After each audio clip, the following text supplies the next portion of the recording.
છેલ્લી આપણે જે ભારત સરકારના આધારથી પહેલા કરી હતી 16મી જનગણના અને આઝાદી પછીની 8મી જનગણના થઈ રહી છે. નેક્સ્ટ મુખ્યત્વે આના એક સંદર્ભ કામગીરી આગળ કરાવી. નેક્સ્ટ જાહેરનામા સમયગાળો જે આપ સમજો છો તેમ આને એક વૈજ્ઞાનિક પછી ઘટના હોય પ્રેઝન્ટેશન પછી ક્વેશ્ચન સેશન રાખી છે. નેક્સ્ટ આપણે એકવાર બેકગ્રાઉન્ડની વાત કરીએ જનગણના તો શરૂ થવાનો છે. પહેલા તબક્કામાં શું હાથ ધરવામાં આવશે, બીજા તબક્કામાં શું હાથ ધરવામાં આવશે? વસ્તી ગણતરી મુખ્યત્વે બે તબક્કામાં કરાય છે. એક તો હાઉસ લિસ્ટિંગ અને બીજું પીપલ્સ ઇન્યુમરેશન. જે હાલમાં આપણે પહેલો તબક્કો જોઈ રહી છે જૂન મહિનાવાળો, તેમાં મકાનોની ગણતરી થશે, ઘર યાદીકરણ થશે અને વ્યક્તિ વિશેની જે માહિતી પૂરેપૂરી આપણે ગણીએ છીએ સેન્સસ પોપ્યુલેશન એ ફેબ્રુઆરીમાં કરવામાં આવશે 2027માં. સર આપણે કહ્યું કે આમાં ફરજિયાત છે અને બીજા નંબર જે ખોટી માહિતી આપશે એને સજા પાત્ર થશે. તો જે ઘણી જગ્યાએ બીયુના પરમિશન નથી રહેણાંક વિસ્તારમાં, હવે એ લોકો ધારો કે એન્ટ્રી ના કરે તો એના માટે શું પગલાં લેવામાં આવશે? જ્યાં બીયુ પરમિશન નથી, અમુક એવી સોસાયટી છે કે જ્યાં બીયુ પરમિશન જ નથી આપેલું. આપણે એમાં મુદ્દો એવો છે કે મકાન છે, મકાનનો ઉપયોગ શું છે એ જ માહિતી લઈએ છીએ. બીયુ પરમિશન આપણે કોઈ માહિતી માંગતા નથી.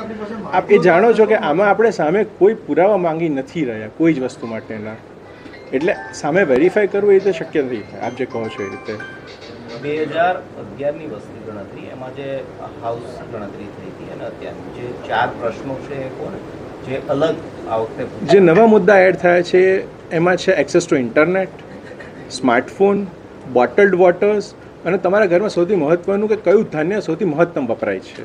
જે 11ની વસ્તી નથી અત્યારે નવા પ્રશ્નો થયેલા છે.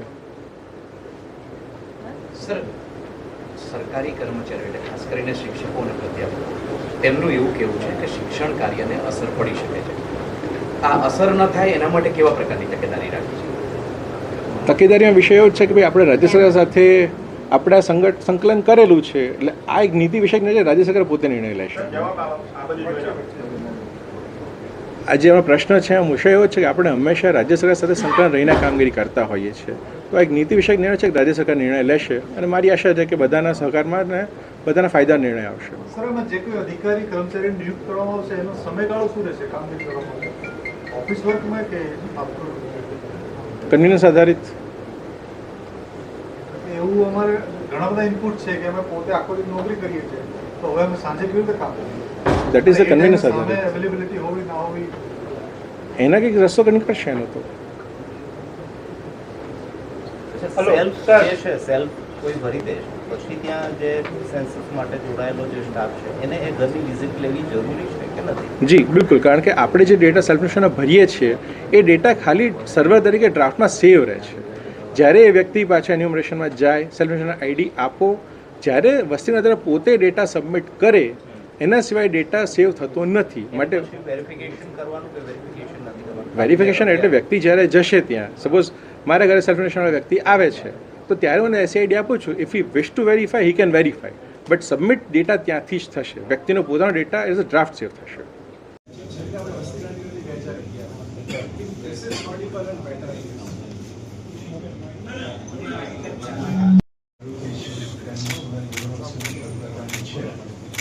તૈયારી માટે થઈને આપણે જે મહેનત કરી રહ્યા છીએ એના માટે પ્રેસ કોન્ફરન્સ થોડીક માહિતી.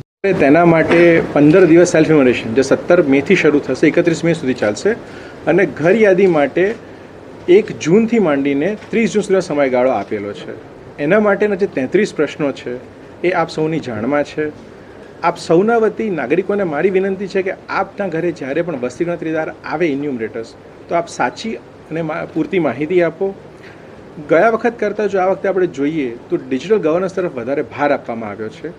એની પહેલ રૂપે એક સેલ્ફ ઇન્યુમરેશન પોર્ટલ પણ શરૂ કરવામાં આવેલું છે, જેમાં દરેક નાગરિકો પોતે જ પ્રોએક્ટિવલી એમાં ભાગ લઈને પોતાની માહિતી આપી શકે છે.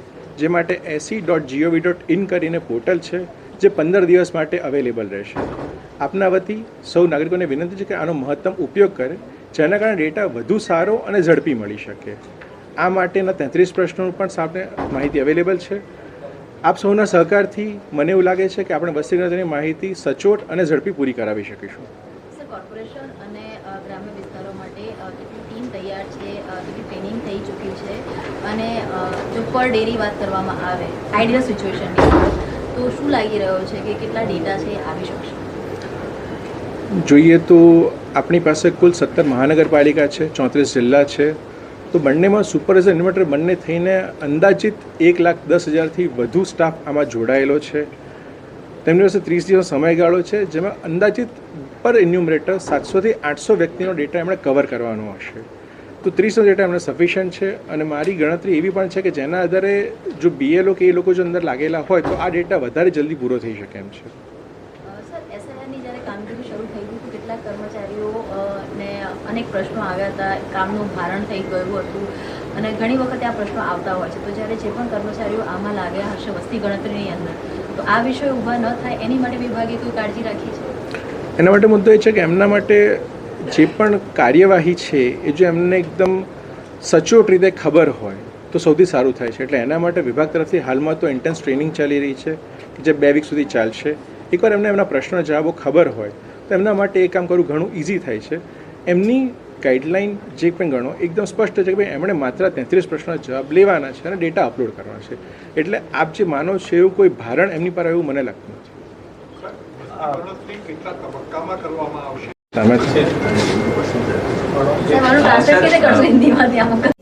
પ્રોસેસ છે તમારી છે ને એમાં આ વખતે શું નવું જોવા મળશે? નિયમ 15 હેઠળ વ્યક્તિગત ડેટા હંમેશા ગુપ્ત રાખવામાં આવે છે, જે પાછા આપણે ક્લિયર કરે છે. જેને સસ્ટેન પ્લાન સૂચિબદ્ધ કરેલું છે. એના માટેના એક એક્ટ છે, રૂલ છે, સેન્સસ એક્ટ 1948 મુજબ એ નિયમો થયેલા છે. સેન્સસ રૂલ્સ હવે બધાને આમંત્રણ આપો જમવા માટે. Thank you.